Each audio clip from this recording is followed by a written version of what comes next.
Thân chào cả nhà, không nên xem chùa đâu đó. Nhớ đăng ký, like, comment để ủng hộ team nha. Khi ngày tận thế của kiếp trước đến, bởi vì lòng tốt của mình, mẹ tôi và tôi đã chết dưới tay bạn thân và bạn trai của cô ta. Sống lại. Tôi muốn nhìn chúng tự sinh tự diệt. Tôi thức dậy vào buổi sáng từ giấc ngủ.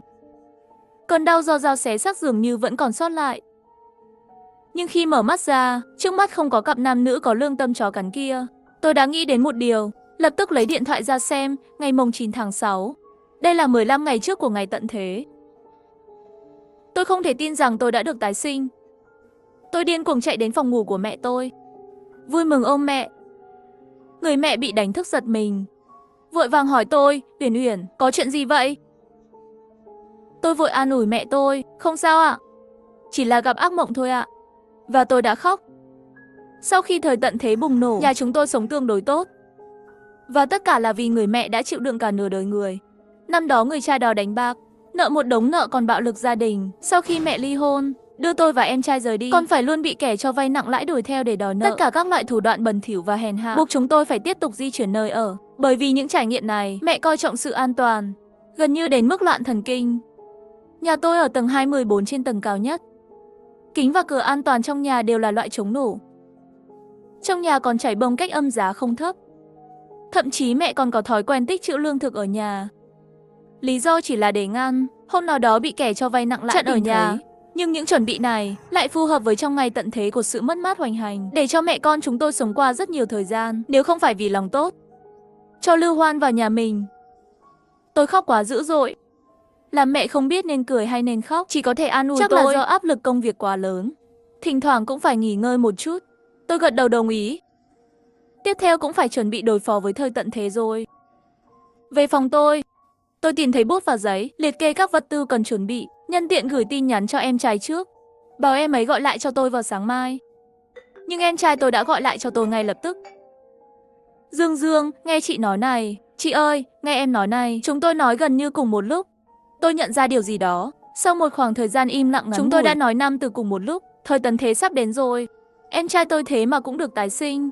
Có phải là do cặp song sinh không? Theo em ấy nói, trước khi trùng sinh em ấy không kịp về nhà, chỉ có thể trốn trong căn hộ. Nhưng em ấy là một người con trai chỉ luôn sống trong nhà. Hàng xóm đều biết nhà em ấy có đồ ăn. Thời tận thế không được mấy ngày, em ấy bị người quản lý tài sản xông vào nhà, cướp lấy thức ăn. Người cũng bị ném vào đống thây ma. Nhưng sau khi nghe những gì đã xảy ra với tôi, em ấy cũng tức đến mức dậm chân. Chị, thời tận thế thì kẻ có lòng tốt sẽ chết trước. Hãy nhớ rằng chúng ta chỉ có thể tự bảo vệ mình. Tôi đã tự mình trải qua bài học, tất nhiên sẽ hiểu đạo lý này. Tạm thời không nói nữa, em mau về nhà đi. Phải nhanh chóng tích trữ vật tư, nhà mình an toàn hơn nhiều. Trước khi chết, tôi đã trải qua vụ 6 xác chết đập cửa mà không mở được cửa nhà. Em sẽ quay lại vào ngày mai, em sẽ đưa tiền gửi cho chị trước. Chị ơi, chị cầm lấy mua đồ trước đi, nhớ đừng để bị nhìn thấy. Nếu không sẽ bị người khác theo dõi như em. Ngày hôm sau tôi ngồi trước mặt mẹ tôi, nói trực tiếp về thây ma và thời tận thế. Bà ấy chắc chắn sẽ không tin. Ngoài ra, tin tức về thây ma bây giờ ngay cả bóng cũng không có. Nhưng tôi có thể nói cách khác. Tôi mở miệng nói dối, nói tôi đã đắc tội với người khác trong công việc. Thủ đoạn của đối phương không sạch sẽ, sợ bị trả thù. Công ty cho tôi nghỉ phép. Chúng ta phải mua một cái gì đó để trốn ở nhà. Mẹ khi nghe thấy từ trả thù, lập tức căng thẳng lên. Phải đi ra nước ngoài không? Nhà chúng ta có rất nhiều thứ, trực tiếp không ra ngoài là được. Nói xong, mẹ tôi kéo tôi đi xem đồ dùng trong nhà. Tất nhiên là tôi biết. Ngày tận thế bắt đầu, ngay cả tôi cũng bị đồ mẹ tôi cất giữ mà giật mình. Nhưng những điều này còn lâu mới đủ để đối phó với ngày tận thế. Nhưng có một vấn đề quan trọng, mẹ tiết kiệm nhiều thức ăn như vậy, hàng xóm của chúng ta có biết không? Mẹ tôi sửng sốt. Sau khi con dạy mẹ mua sắm trực tuyến, mẹ đều là mua giao hàng tận nhà. Còn hàng xóm, trái tim tôi thắt chặt. Nhớ lại tình hình của Dương Dương, tôi nghĩ ngay cả hàng xóm, bao gồm cả quản lý tài sản, cũng phải đề phòng. Cửa nhà em trai, không phải là bị người bên tài sản phá mở sao? Mẹ, con nghĩ không đủ an toàn.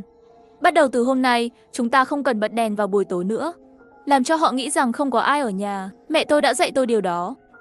Những kẻ cho vay nặng lãi từng mua chuộc hàng xóm, theo dõi chúng tôi, gia đình tôi phải học cách đối phó. Mẹ của Nhiên đồng ý. Tôi thở phào nhẹ nhõm.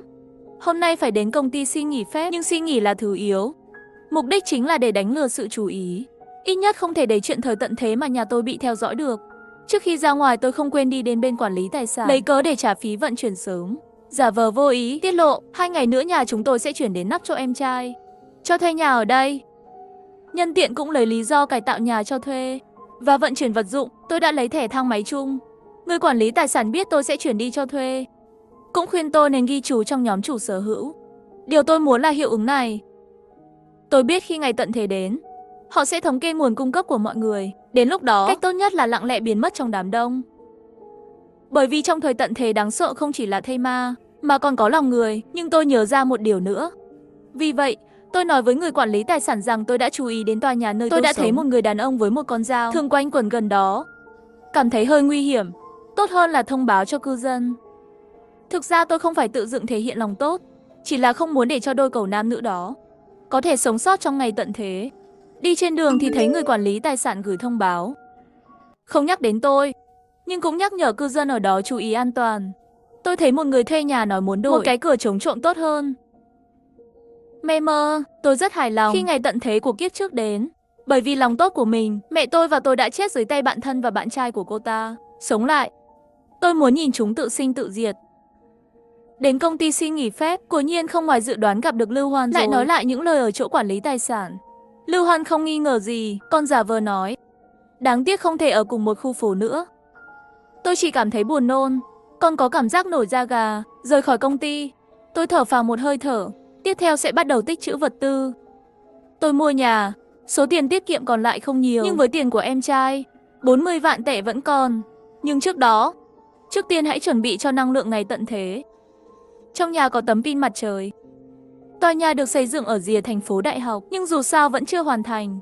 Xung quanh không phải là rất náo nhiệt. Lúc đầu bên chỗ tài sản không ổn tí nào, nước điện còn ngừng hoạt động vào ngày nào đó. Vì vậy, tôi để cung cấp điện ổn định cộng với tiết kiệm điện. Các tấm pin mặt trời được lắp đặt trên mái nhà. Những gì sử dụng trong nhà về cơ bản là tất cả các thiết bị điện. Tôi lập tức đặt hàng mua mấy chục cục pin cỡ lớn. Yêu cầu được giao vào ngày hôm sau, gửi xuống hành lang tầng 19. Bởi vì tôi thường ta làm muộn. Có thể xác định tầng 19 không có người ở. Sau đó tôi lại đến siêu thị mua giấy vệ sinh, khăn vệ sinh, làm ấm em bé những đồ dùng sinh hoạt dễ tiêu thụ này. Nước uống cũng trực tiếp mua 700 thùng trước. Đối với thức ăn, bản thân tôi làm trong ngành công nghiệp thực phẩm, bán xỉ thực phẩm tôi cũng quen. Nồi lẩu tự làm nóng, cơm tự làm nóng, mì ăn liền, trái cây và thịt đóng hộp, loại thực phẩm bảo quản lâu dài này. Tôi chọn đặt hàng trực tiếp trên mạng.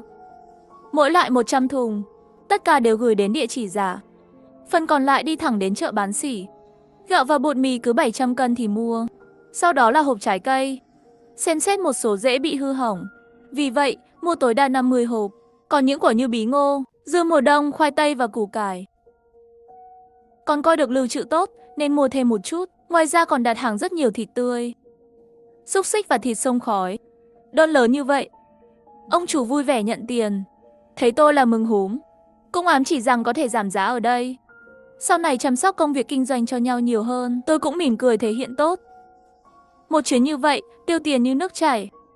Bước tiếp theo là phải che mắt mọi người, chuyển nhà.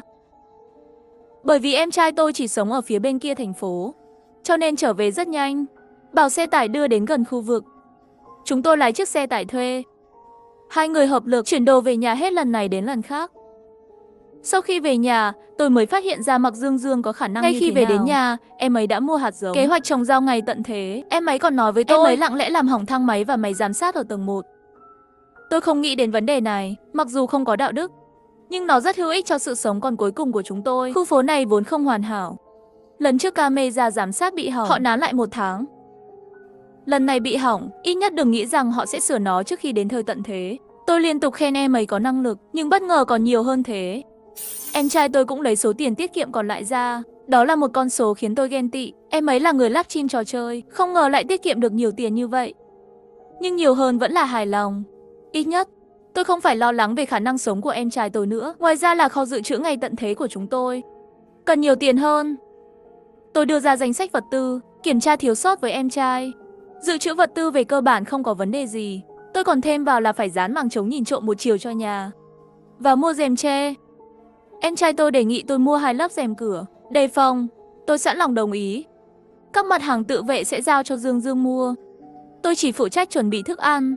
Chúng tôi chia làm 2 đường để chuẩn bị đồ dùng nhanh nhất có thể.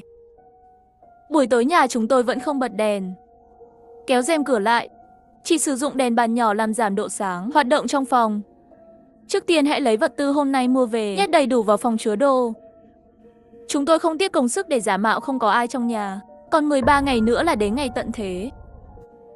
Sáng sớm tôi đã đi ra ngoài với Dương Dương. An ninh ở cửa ngủ trên bàn. Chị em chúng tôi nhìn nhau, tách ra. Trước tiên tôi đến thành phố điện tử mua 2 tủ đông cỡ lớn. Bảo họ gửi về nhà. Tủ đông ở nhà quá nhỏ, hoàn toàn không đủ. Sau đó bỏ thịt đã đặt hôm qua lên xe. Thịt lợn và thịt bò tươi mới tôi đã mua riêng gần 100 kg. Thịt hun khói đã mua hơn 300 kg. 2 ngày nay động tác làm việc quá lớn, sợ một chiếc xe lớn trở về quá hấp dẫn. Vì vậy đã nói chuyện với ông chủ, tự vận chuyển đi hết lần này đến lần khác. Vị trí thị trường bán buôn tương đối xa. Khi tôi về nhà, tủ đông ở nhà đã được lắp đặt xong rồi. Tôi nhanh chóng lấy những miếng thịt này và một ít trái cây và rau quả đều bỏ vào. Bận cả buổi sáng. 3 tủ đông và tủ lạnh trong nhà, tất cả đều bị nhét đầy. Thậm chí còn dư ra một phần không chứa được. Mẹ tôi không hiểu tôi, tại sao phải mua nhiều đồ như vậy. Tôi kéo mẹ tôi an ủi bà ấy và nói với bà ấy đừng để người khác biết chúng ta đang tích trữ hàng. Mẹ tôi hình như nghĩ ra điều gì đó, vẻ mặt rất nghiêm túc, nói chắc chắn sẽ không để người khác biết. Một lát sau, Dương Dương cũng đã về. Thằng nhóc này thực sự đã làm theo mong đợi của tôi, mua 20 con dao lớn nhỏ. Ngoài ra còn có rất nhiều bình xịt phòng thân, mang chống nhìn trộm làm dày rèm cửa.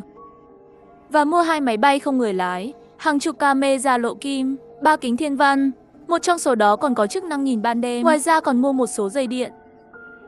Tôi lo lắng hỏi em ấy có bị người khác nhìn thấy không. Dù sao lúc này đã đến trưa rồi, giờ ta làm rồi. Dương Dương nói chỉ gặp được 2-3 người, nhưng em ấy giả vờ làm thợ sửa chữa, còn giả vờ hỏi đường họ. Chắc là không bị người ta nghi ngờ đâu. Đồ dùng hàng ngày tôi đặt hàng vào buổi chiều hẳn là đã đến rồi.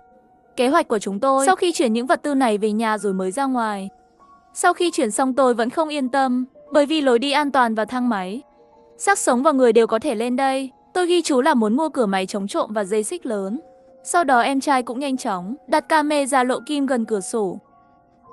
4 hướng mỗi hướng một cái, thuận tiện cho chúng tôi theo dõi tình hình bên ngoài khu vực. Em ấy vẫn đến nhà chúng tôi trên tầng 5. Có camera giám sát trên tầng 24. Em trai nói đề phòng. Như vậy bất kể tình huống bên trong tòa nhà có gì, chúng tôi đều có thể chủ động trước. Và em ấy đã truyền cảm hứng cho tôi. Trước khi trời tối, tôi đã lẻn ra khỏi khu phố. Chuyến này tôi mua về thảm, phiếu giảm giá và một số loại giày khác nhau. Em trai không hiểu. Tôi nói với em ấy 2 ngày nữa tìm cơ hội đặt trước một số phòng trống ở tầng dưới, giả vờ như có người ở che chở cho chúng tôi. Hôm nay chúng tôi đã dự trữ thức ăn, cũng ngụy trang xong rồi, đi ngủ sớm để chuẩn bị cho hoạt động ngày mai. Khi ngày tận thế của kiếp trước đến, bởi vì lòng tốt của mình, mẹ tôi và tôi đã chết dưới tay bạn thân và bạn trai của cô ta. Sống lại lần nữa, tôi muốn nhìn chúng tự sinh tự diệt. Ngày thứ 3, còn 12 ngày nữa là đến ngày tận thế. Bởi vì thực phẩm chủ yếu tích trữ đã đủ rồi, và vẫn còn thời gian, tôi và Dương Dương quyết định các thực phẩm và đồ ăn nhẹ khác có thể đến thêm vài siêu thị lớn để mua tiếp. Ngoài ra, mẹ tôi và tôi đã để một số thùng các tông chiếm không gian trong nhà và rác đóng gói, sắp xếp đâu vào đó, nghĩ đến việc lặng lẽ vứt đi. Khi chuyển mấy hộp đó ra ngoài, tôi gặp mấy người hàng xóm. Chúng tôi dùng hành động để tạo cho họ nghĩ rằng chúng tôi đang chuyển nhà. Sức mạnh của 2 người trẻ tuổi thật không đáng sợ. Siêu thị tổng hợp lớn gần khu phố của chúng tôi nhất, hầu hết các loại thực phẩm và đồ ăn nhẹ gần như bị chúng tôi chuyển đi. Vì để tránh gây sự chú ý, những lần mua đồ chúng tôi đã thay đổi trang phục vài lần. Dương Dương còn đặc biệt mua một ít đồ chơi khác nhau, còn không ngừng thảo luận với tôi cách tổ chức tiệc sinh nhật. Còn được nhân viên bán hàng chúc mừng sinh nhật trước. Mộ Dương Dương cũng cảm thấy khá ngại, còn nhắc nhở đối phương rằng khả năng sẽ có bệnh dịch. Tốt nhất là nên tích trữ đồ ăn ở nhà. Sau khi về nhà, chúng tôi chọn hộp trái cây và rau củ khô, bánh quy nén. Những loại thực phẩm này đều được bảo quản cất đi trước. Phần còn lại không thể bảo quản thì để bên ngoài ăn trước. Ngôi nhà bị vật tư chiếm hơn một nửa không gian, nhưng tôi nghĩ vẫn còn chỗ trống để tiếp tục lấp đầy. Nhưng đã muộn rồi, chỉ có thể để lại đến ngày mai rồi tính tiếp. Mẹ thấy chúng tôi bận rộn cả ngày, hầm cho chúng tôi một nồi canh gà. Đang ăn, tôi chợt nhớ ra, chúng tôi có bao nhiêu thịt cũng sẽ ăn hết, vẫn cần bổ sung. Tốt nhất là nuôi gà, vịt đắp trứng. Tôi đã nói với em trai và mẹ tôi. Mẹ hỏi, nhà có thể nuôi gà không? Mùi sẽ kinh lắm. Dương Dương nghĩ nói. Mọi người nói xem, gà và vịt cưng nhỏ có được không? Mắt tôi sáng lên, lập tức nói ngay, gà lô đinh và vịt khóa nhĩ, chúng đều tương đối thích hợp để nuôi. Cứ như vậy, ngay tận thế chúng tôi cũng có thể ăn trứng tươi. Còn 11 ngày nữa là đến ngày tận thế. Chúng tôi chạy đến trang trại thú cưng, mua 10 mấy con gà con lô đinh và một con vịt con giảm giá. Nhân tiện mua rất nhiều thức ăn cho chúng, mở ra không gian sống cho chúng ở nhà. Thời gian ngày tận thế càng ngày càng gần. Tôi bắt đầu hoảng loạn. Sắp xếp lại nguồn cung cấp, xem xét sự thay đổi nhiệt độ sau đó. Sợ không có điện không dùng được điều hòa, cho nên còn phải chuẩn bị áo lông vũ, áo khoác quân đội, chăn giày và túi ngủ. Em trai tôi nhìn thấy đơn hàng của tôi, lại không ngừng nghỉ cùng tôi đi chợ bán sỉ. Cả ba chúng tôi, tất cả các loại quần áo bán sỉ trực tiếp mua hàng trăm cái. Không gian trong nhà càng nhỏ hơn, nhưng với chúng tôi, chỉ cần có không gian để ngủ là đủ rồi. Bây giờ thời tiết còn nóng, qua mấy ngày nữa sẽ trở lạnh. Nếu điện và hệ thống sưởi ngừng hoạt động, chưa biết chuyện gì sẽ xảy ra. Khi đang lên kế hoạch, tôi bỗng nhiên nghĩ đến chuyện vô cùng quan trọng. Tôi quên mua thuốc. Tôi đang muốn nhanh chóng nói chuyện này với Dương Dương. Mẹ tôi bỗng nhiên nắm tay tôi, hỏi tôi chuyện gì đang xảy ra. Tại sao phải mua nhiều đồ như vậy? Những lời tôi đã nói dối trước đây. Hiện tại với tình huống này, bà ấy làm sao cũng sẽ không tin được, dù sao cũng phải nói. Tôi và Dương Dương đã nói hết sự thật cho bà ấy. Nghe trải nghiệm của chúng tôi trước khi tái sinh, mẹ tôi khóc không ngừng.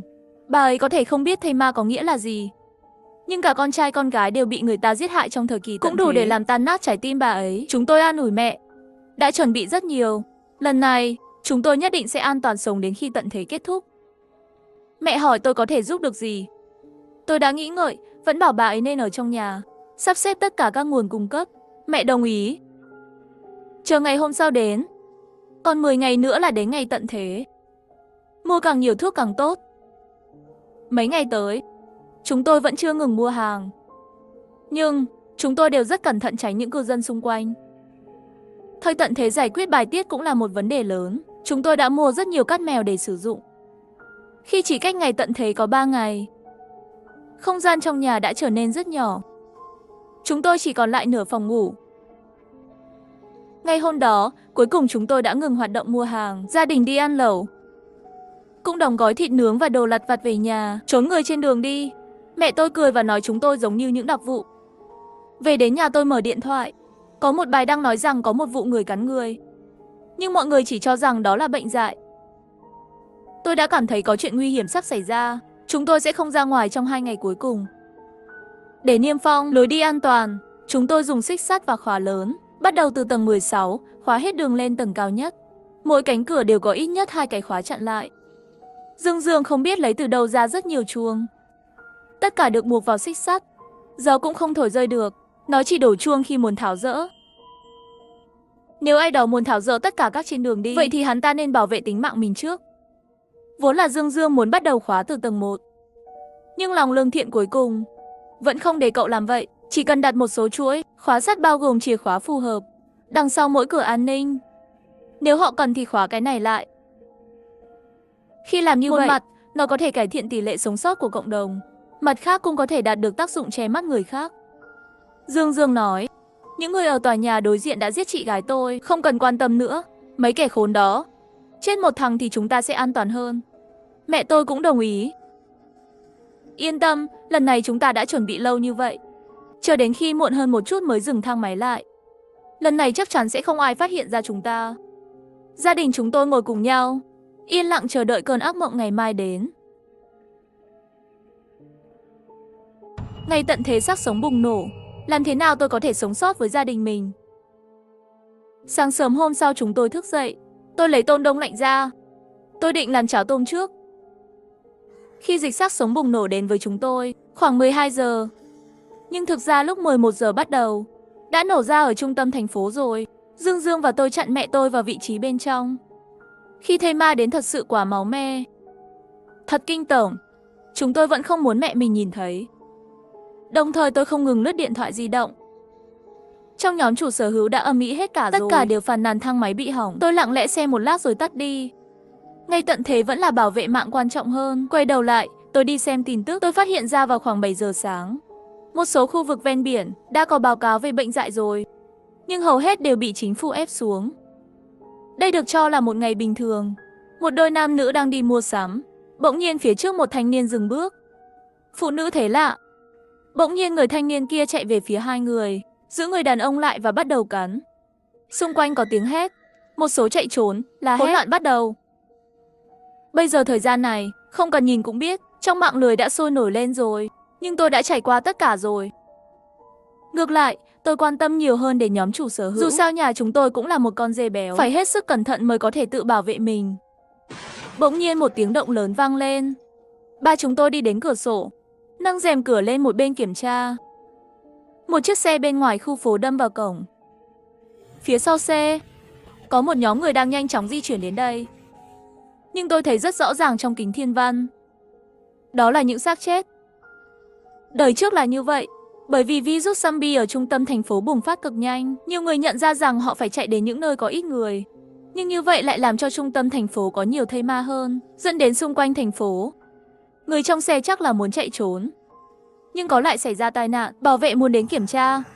Nhưng anh ta vừa đến gần, phía sau nhào lên một con thây ma cắn lấy anh ta, máu bắn tung tóe. Tiếng la hét không ngừng. Mấy tòa nhà gần cửa có lẽ nhìn rõ hơn. Có người gửi video vừa rồi trong nhóm chủ sở hữu. Tôi mơ hồ có thể nghe thấy ai đó trong khu phố đang hét lên. Cái quái gì đây?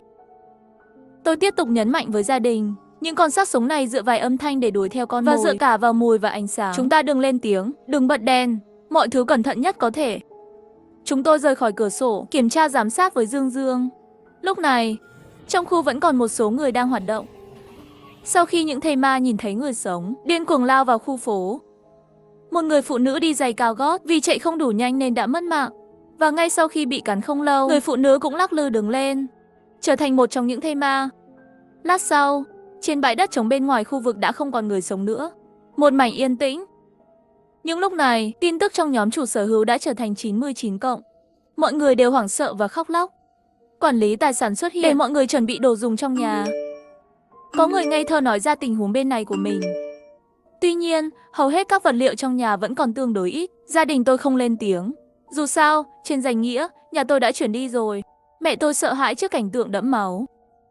Cuối cùng cũng hiểu được từ xác sống trong miệng tôi và Dương Dương là cái gì.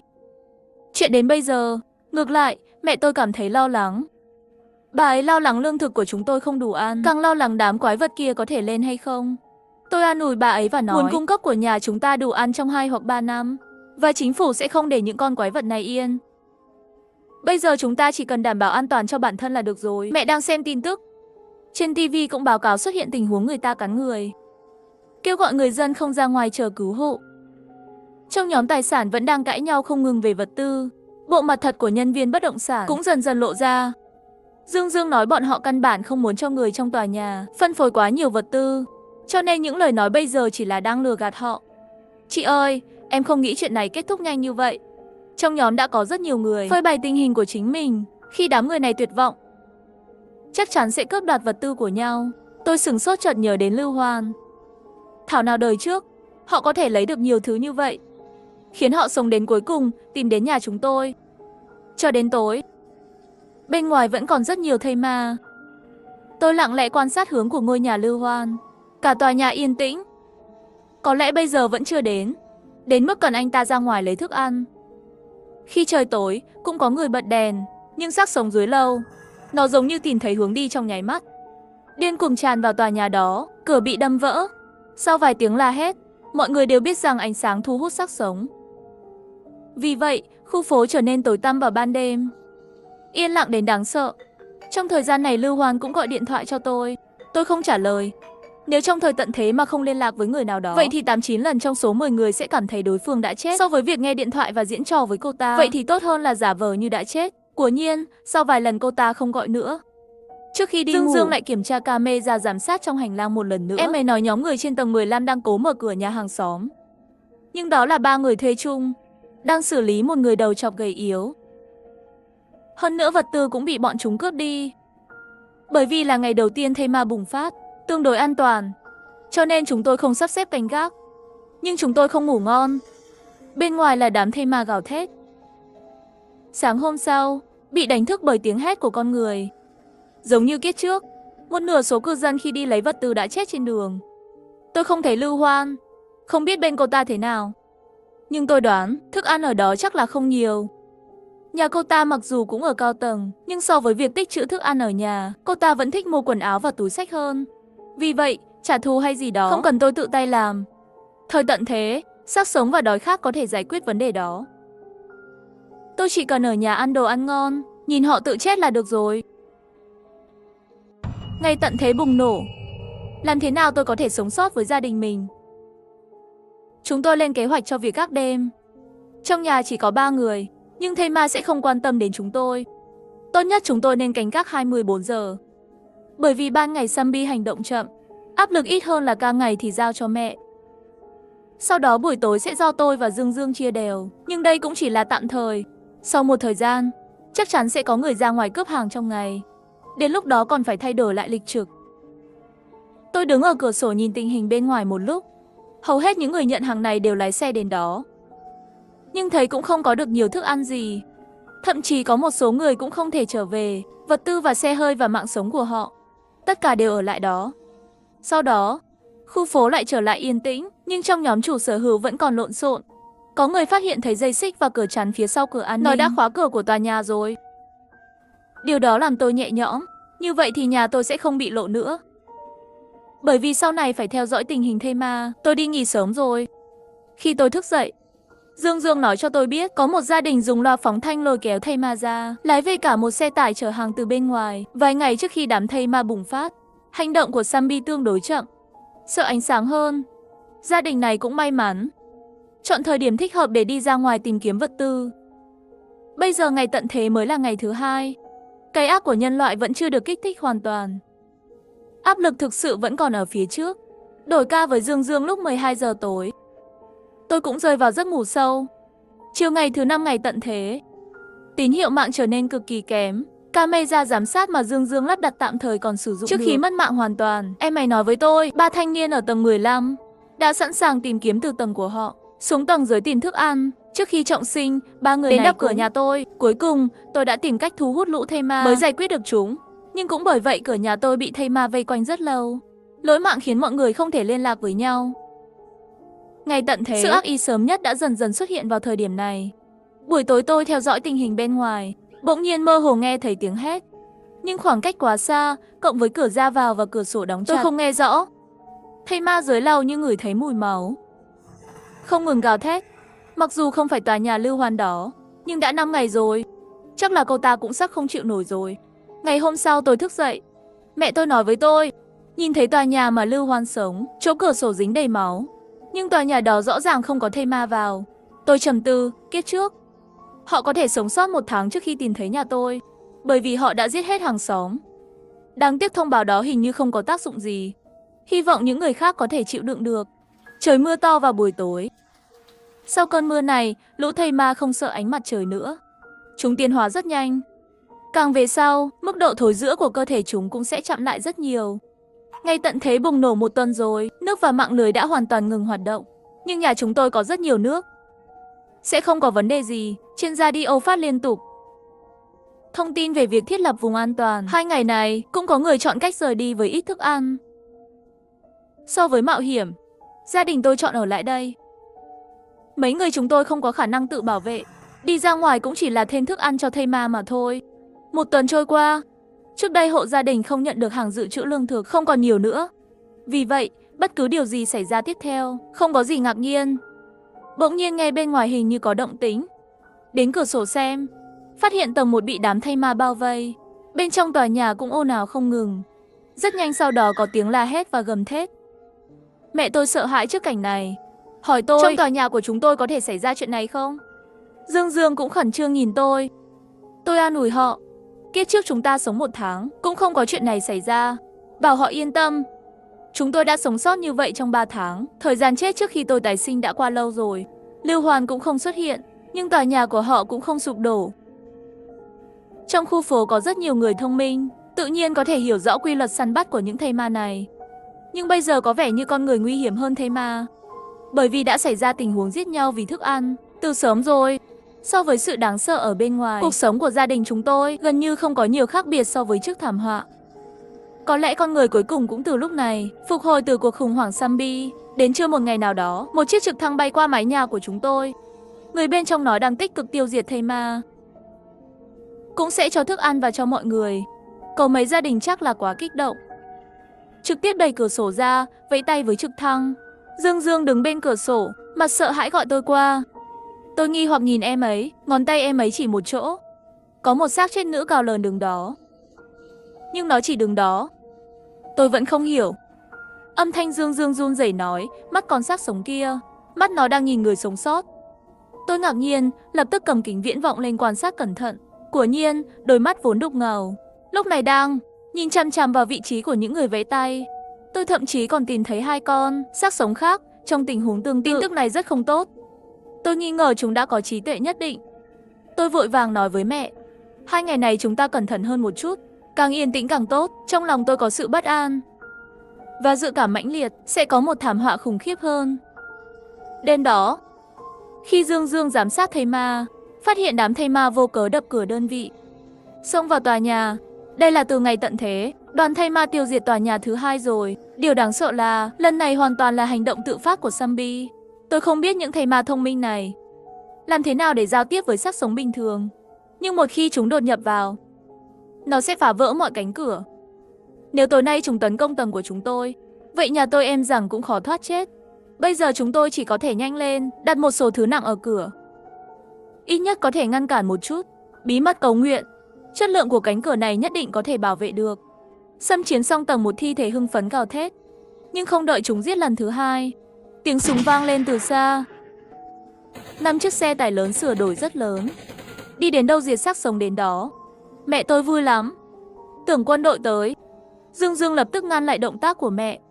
Lúc này tôi nhận thấy tất cả họ đều ném đạn về đống thây ma. Không thể ném trúng điểm yếu hại. Hiện nay rất nhiều nơi đều thất thủ. Nhóm người này hẳn là cái gọi là kẻ ngoài vòng pháp luật. Tôi bảo mẹ tôi giữ im lặng. Những người này rất nguy hiểm. Buổi trưa chúng tôi chỉ ăn bánh quy nén và rất cẩn thận ở cửa sổ, quan sát tình hình của những người xâm nhập đó. Những người này đánh nhau với thây ma một lúc. Đến cuối cùng, tôi rõ ràng cảm giác được thây ma không phải là tan rã, giống như một cuộc sơ tán có ý thức hơn. Tôi nhớ tới 3 con zombie kia khả nghi có trí tuệ zombie. Những thây ma nằm la liệt ở dưới lầu. Không có chúng. Sau đó cảm thấy sợ hãi. Chúng sẽ quay lại. Sắc mặt của mẹ và Dương Dương cũng trở nên khó nhìn. Ngày tận thế bùng nổ. Làm thế nào tôi có thể sống sót với gia đình mình? Có một người phụ nữ trong nhóm đang cầm loa, nói họ là tổ chức cứu hộ quân sự. Để dọn dẹp xác sống, phải ở lại đây vài ngày. Nếu có người cần vật tư có thể xuống lấy, hoặc đưa những người sống sót đến căn cứ an toàn. Bởi vì mấy ngày trước xuất hiện trực thăng quân sự. Giờ phút này, những người sống sót mù quáng tin vào đoàn xe trước mặt họ. Một số gia đình đã đi ra với nguồn cung cấp. Và đúng như tôi dự đoán, những người này không phải là người tốt. Không ai trong số những người đi ra có thể sống sót quay trở lại. Có người cung cấp thông tin về kho thực phẩm của bên quản lý tài sản, cố gắng để sống sót. Sau khi những người này lục soát nhà kho, quay đầu lại và giết người này luôn, tôi bỗng nhiên phát hiện, trong số những người này có một người quen còn sống sót. Là bạn trai của Lưu Hoan. Lưu Hoan thì mất tích. Nhưng tôi cũng có thể đoán được, chắc là chết rồi. Lưu Hoan thực ra sống được 3 tháng sau ngày tận thế. Dựa vào Vương Lâm, họ có thể cướp mà không cần thức ăn. Nhưng bởi vì một thông tin mà bên tài sản thông báo trước khi thời tận thế biết mấy gia đình đều chuẩn bị đồ dùng tự vệ. Cô ta và Vương Lâm bị chém khi cướp đồ tiếp tế. Lúc này Vương Lâm đối với cô ta chỉ có chán ghét. Cô ta cũng chỉ có thể liều mạng chứng tỏ là mình có ích. Cho đến hôm nay, những người tự xưng là tổ chức cứu hộ. Vương Lâm muốn mang vật tư đến căn cứ an toàn. Lưu Hoan không muốn đi. Nhưng mà người không có đầu óc như Vương Lâm bỗng nhiên thông minh ra. Cảm thấy cô ta không khóc không gây ồn ào cũng không cần vật tư, chắc chắn có vấn đề. Quả nhiên liền đào ra vật tư mà Lưu Hoan giấu đi. Lưu Hoan biết mình phải chết, cầm gậy và liều mạng với Vương Lâm. Kết quả là thua Vương Lâm, chết thảm ở trong nhà. Tôi theo dõi sát sao đám người dưới lầu. Dẫn đầu đoàn xe là một người đàn ông, không biết đang trao đổi gì với Vương Lâm. Lát sau một người đàn ông quay trở về, bên cạnh người lãnh đạo, giơ tay lên thì bắn chết Vương Lâm. Cặp đôi nam nữ này đã chết, thù kiếp trước cũng coi như là báo rồi. Trong lòng tôi có chút vui vẻ. Nhưng lúc này, có một cuộc khủng hoảng lớn hơn đang chờ tôi. Chẳng mấy chốc, đám người đó bắt đầu lục soát tòa nhà. Ngay lập tức tìm ra một người đang trốn. Có thể thấy đối phương hành động có mục đích.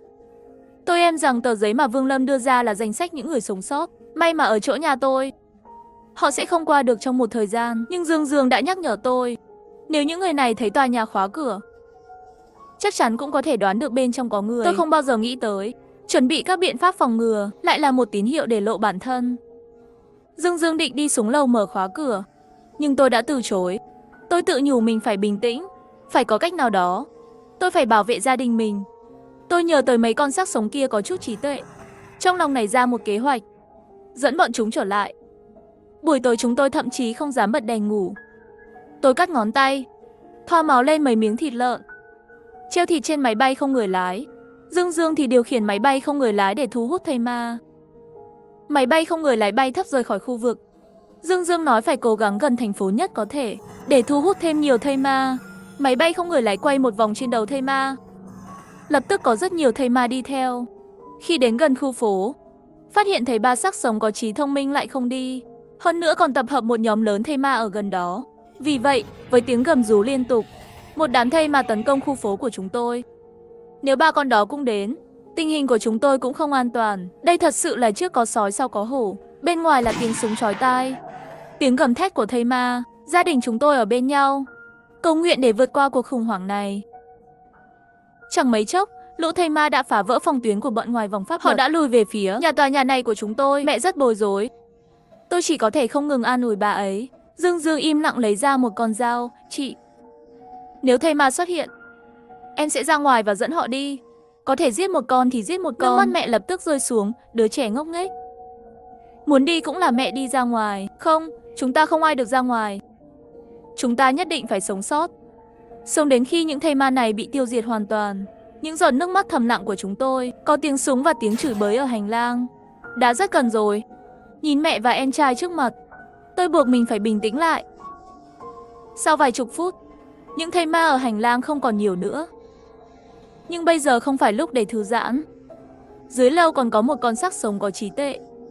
Tôi đến bên cửa sổ quan sát. Đó là xác chết nữ đó, lúc này đang nhìn thẳng vào tòa nhà của chúng tôi. Tôi an ủi mẹ và em trai. Xác sống lang thang trong khu phố 3 ngày. Sau khi không thể ngửi thấy mùi người, con xác sống có trí thông minh dẫn đầu đoàn xác sống liền rời đi. Cuộc khủng hoảng này, chúng tôi đã sống sót. Sau lần này, có ít người sống hơn trong tòa nhà, nhưng không có nghĩa là không có. Lần sau, trực thăng quân đội đến trong khu phố yên tĩnh. Ước tính người trong trực thăng cũng nhìn thấy một mảnh hỗn loạn trong khu phố. Nhìn thấy vì tiếng máy bay thu hút nhiều thây ma hơn, chỉ có thể chọn rút lui sau khi bỏ lại vật tư. Lúc rời đi, người bên trong nói, người sống sót, hy vọng các bạn tự bảo vệ mình, hãy cố gắng sống. Những ngày tới, chúng tôi cũng chưa gặp phải bất kỳ khủng hoảng nào. Những người sống sót trong khu phố không muốn xuất hiện. Chúng tôi thường nghe rất nhiều tin tức trên radio. Ví dụ, sau cuộc chiến tự vệ ban đầu, đã lên kế hoạch bắt đầu phản công rồi. Chúng tôi tin rằng chiến thắng cuối cùng sẽ không còn lâu nữa. Cứ như vậy, 2 tháng nữa đã trôi qua. Sắp sang năm mới rồi. Mùa đông này rất lạnh. May mắn đã chuẩn bị quần áo ấm này từ lâu rồi. Thời gian đến vào sáng sớm của đêm giao thừa, một máy bay không người lái bay ra ngoài. Tôi nhìn qua kính thiên văn, có một ghi chú bên dưới. Nó nói hy vọng đổi lấy thuốc. Thực ra máy bay không người lái này vào đêm thu hút thây ma. Gặp phải máy bay không người lái của chúng tôi, nhìn chằm chằm vào đường bay của máy bay không người lái. Thấy rồi, ở tầng 23 đối diện, người con trai gầy với mái tóc màu. Nghĩ cũng coi như là cùng nhau thu hút xác sống tự cứu người. Miễn cưỡng có thể phán đoán là người tốt đi. Tôi tìm thấy thuốc cảm và thuốc chống viêm, đóng gói xong rồi chuẩn bị gửi qua. Mẹ gọi tôi lại, lấy ra một chút bánh bao đã nấu xong, treo trên máy bay không người lái. Thằng bé đó bằng tuổi 2 người. Một mình chịu đựng đến bây giờ cũng không dễ dàng. Chúc một năm tốt lành đi. Dương Dương cầm bút viết một câu chúc mừng năm mới. Sau đó điều khiển máy bay không người lái vòng quanh khu vực nửa vòng. Mới đến gần chỗ đó, người kia có vẻ ngạc nhiên. Sau khi anh ta tháo vật phẩm ra, lại treo một túi đồ ăn nhẹ và một ghi chú trên máy bay không người lái. Trên ghi chú là cảm ơn và lời chúc mừng năm mới. Ngoài ra còn hỏi, có thể cân nhắc hợp tác giám sát thây ma không? Gia đình chúng tôi đã thảo luận về đề nghị của anh ấy. Mẹ tôi nghĩ có thể, nhiều người thì sức lực càng lớn, mà Dương Dương cảm thấy không thể tin tưởng người khác. Cuối cùng tôi quyết định tốt hơn là không nên hợp tác. Nhưng, có lẽ chúng ta có thể giúp đỡ trong những dịp đặc biệt. Đêm giao thừa, cả nhà chúng tôi 3 người bận rộn nấu một bàn thức ăn. Một bữa ăn như vậy không là gì trước ngày tận thế. Mà sau ngày tận thế, bữa này coi như xa xỉ. Dưới ánh sáng yếu ớt của đèn ngủ, chúng tôi nâng cốc lên. Chúc mừng chúng tôi trong một năm khó khăn như vậy. Sống sót. Năm sau cũng phải sống sót. Cho đến khi thây ma bị tiêu diệt hoàn toàn. Sau khi ngày tận thế của thây ma bùng phát, nếu nhân loại chiến thắng, ngày đầu năm mới chúng tôi cũng không buông lỏng cảnh giác. Tôi thức dậy từ sáng sớm.